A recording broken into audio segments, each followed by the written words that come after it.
What is up, guys? This is QRM from the Trinity of Lift, and today I'm going to bring all of you guys my Constellar deck profile for this November 2015 ban list. Now, I didn't foresee myself bringing you guys this deck profile this early, I guess, but I was browsing through my deck core binder the other day, just thinking of random deck ideas that could work, and I ended up brainstorming a really cool idea for Constellars to try and bring it into the 2015-2016 year for Yu-Gi-Oh! And I'm not gonna lie, the idea that I just had off the top of my head actually just really works very well for this deck, and I feel this is probably the best way to run Constellars now. Again, just based on how fast other decks are, I really feel that this is probably the fastest version of Constellars to date, maybe. So, without further ado, I'm just gonna get into the profile, and I'm gonna get into the cool thing that I added to this deck when I get to it. So, we're gonna start off with the Constellar lineup first. Of course, we're gonna have 3 copies of the Constellar Pollux because this guy is your best guy to summon all of your Xyz monsters. Frankly, because it kind of get veilered, because how its effect will affect the player and not the actual, I guess you could say, board. It's probably the best one again because it cannot be veilered, and in this deck you do not want to get your effects negated simply because you really want to establish your Xyz monsters on the board, which is the only way you're ever going to get any kind of punching power in this deck. So that's why I feel Pollux is the best one by far to get your big Xyz monsters onto the board again, because it cannot be negated in any way, shape, or form. So again, that's really cool, and that's of course why we have 3 copies of the Constellar Pollux. Moving on to the next one, we have 3 copies of the Constellar House because this guy will help you get into your rank 5 plays, obviously. And again, he's the one that you want to pair with all of your summoning enablers in the deck just to get into your big rank 5s. So we also have to have 3 of him. Then we have 3 copies of the Algidi. Personally, I don't like Algidi just because, again, it can get Veilered and Breakthrough Scaled. But, again, we really want to have more enablers in this deck to get to your Xyz monsters. So I feel the Algidis are necessary, again, because you really want to get into your rank 5 and your rank 4 plays. So we have the 3 copies of the Algidi as well. And then finally, for the last 3 Constellars, we have 3 copies of the Constellar Sombre, because in the mid to late game, this is going to be your 1-card Xyz monster whenever you can draw into it. So again, Sombre is still very, very strong as well, and we also have to have 3 of it for whenever we get into that mid to late game. So that'll be it for the whole Constellar lineup. Moving on to the other monsters, we have 1 copy of Brotherhood of the Firefist Bear, just to act as a 4th copy of the Tanky Searches, because I really like Bear. But with only 3 Tankies in this deck, I found that 3 copies of Tanky and 3 copies of Kaos were fairly cloggy sometimes, as I would actually end up drawing dead Tankies. So because of that, I wanted to have the 4th copy of, or excuse me, the 4th search target, which is the Bear, because I feel Bear is still very strong. And whenever your opponent does have clear boards, I still feel that Bear is a very strong choice to have, because again, it just gets you that free advantage. And again, it never hurts to have spot removal to help you remove problem threats like Ignis to Prominence and maybe a King of the Feral Imps or something. So again, we have to have the Bear in here to act as a 4th Tanky target. Then moving on, we have a Performage engine in this deck, which is 3 copies of the Damage Juggler, the 1 Trick Clown, and the 1 Hat Tricker. Now, I only have 1 Trick Clown and 1 Hat Tricker just because of space issues in this deck, and albeit I only have 2 search targets for the 3 Damage Juggler, I still feel 3 Damage Juggler is going to be the standard, because Wavering Eyes is a thing, simply, and Wavering Eyes is pretty strong in the format where everyone is saying that whenever you resolve Wavering Eyes, you should just win. I feel that Damage Juggler is a really good answer to all of those big problem cards. So we also have the 3 Damage Juggler in here to round off the Performance engine. And then, of course, finally, if this doesn't give it away already, we have 2 Gem Knights in the deck, of course, which is the 1 Garnet and the 1 Tourmaline, again, to go with our Brilliant Fusions of this deck, which is the engine that I found to be really, really strong in this deck, believe it or not. So yeah, that'll run us off from our monster lineup. Moving on to our spells, we have the 3 copies of Tenki, because like I said, we want to have consistency in this deck, and this will be able to search out our Kaoses and our Bear. We also have the 1 copy of the Reinforcement of the Army, because this will search out our Pollux, again, which is the best summoning enabler in the deck. So we want to have 4 copies of it as much as we possibly can. Moving on, we have 3 copies of the Instant Fusion, because everything in this deck is a level 4, so having a 1-card rank 4 in the later parts of the game is never a bad thing. Then we also have 3 copies of the Brilliant Fusion.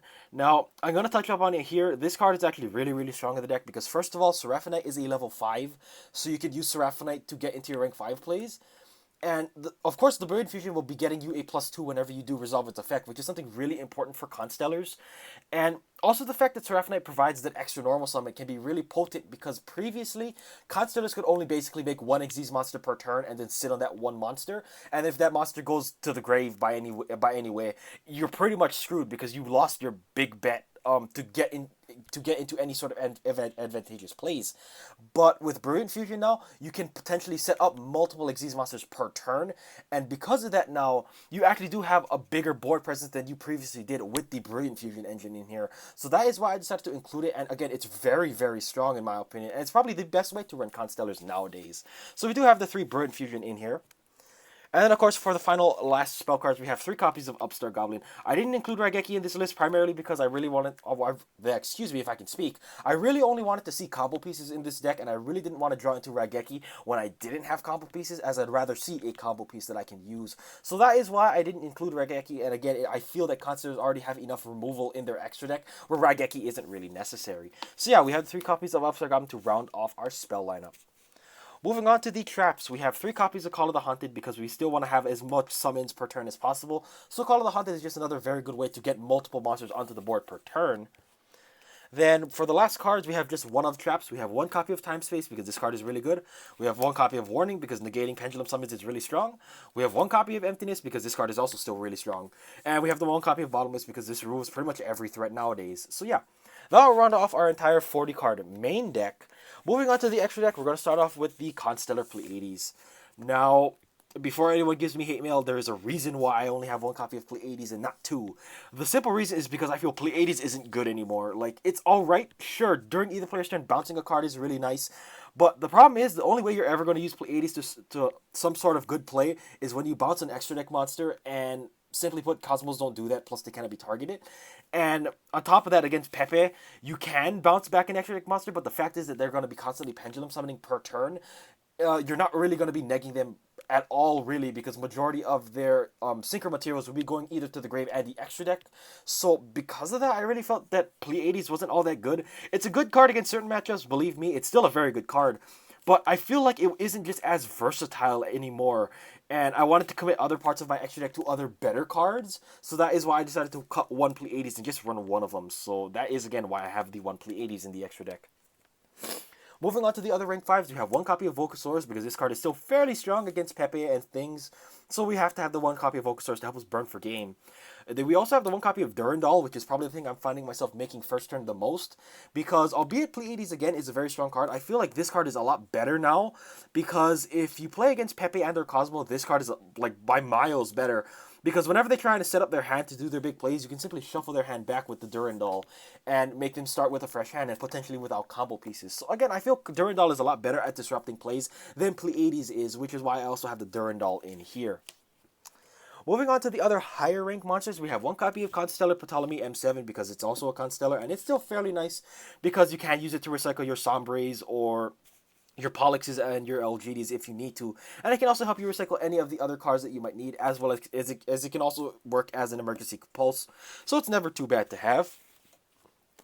Then we also have the 1 copy of the Gaia Dragon just to support our Volcasaurus so that we can still get really big damage with the Volcasaurus play. So that'll be it for the higher rank monsters. Moving on to the lower rank monsters, the rank 4s, we have 1 copy of Constellar Omega and 1 Buchente Tsukuyomi because these are still fairly strong light support XZ monsters that we can use.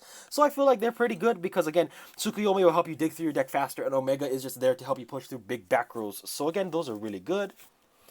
Then for the other generic rank 4s, we have the 1 copy of Castel, the 1 copy of Daigusto Emerald, which I finally picked up again, and now this is actually really good because it can summon Gem Knights from your grave, which is also another really cool effect that it does have. We have the 1 copy of Dweller because graveyard effects are never good. Then we also have the 1 copy of Trapeze Magician to round off our Xyz monsters because this card can help you OTK really fast. So yeah, that'll be it for all of the Xyz monsters. Moving on to the fusions, we have, of course, the 2 copies of the Elder Entity Norden to support our Insta-Fusion plays. And, of course, we have the 2 copies of the Seraphonite to support our Brilliant Fusions. So that'll be it for the extra deck and, of course, the Yusei token, which I finally found again. It was in my commons box for some weird reason. But after browsing through it, I finally found it again. So yeah, we got the Yusei token at the end of the videos again, guys. Yay!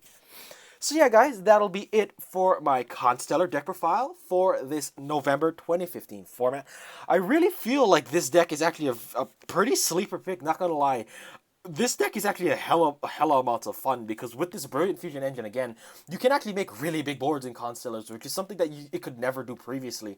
And I'm just very happy that I was able to just basically brainstorm this deck in 5 minutes and make it really cool for all of you guys. So again, hope you all very much did enjoy the video. And as always, this is QREM from the Trinity of Lift, and I'll see all of you guys later. Peace out.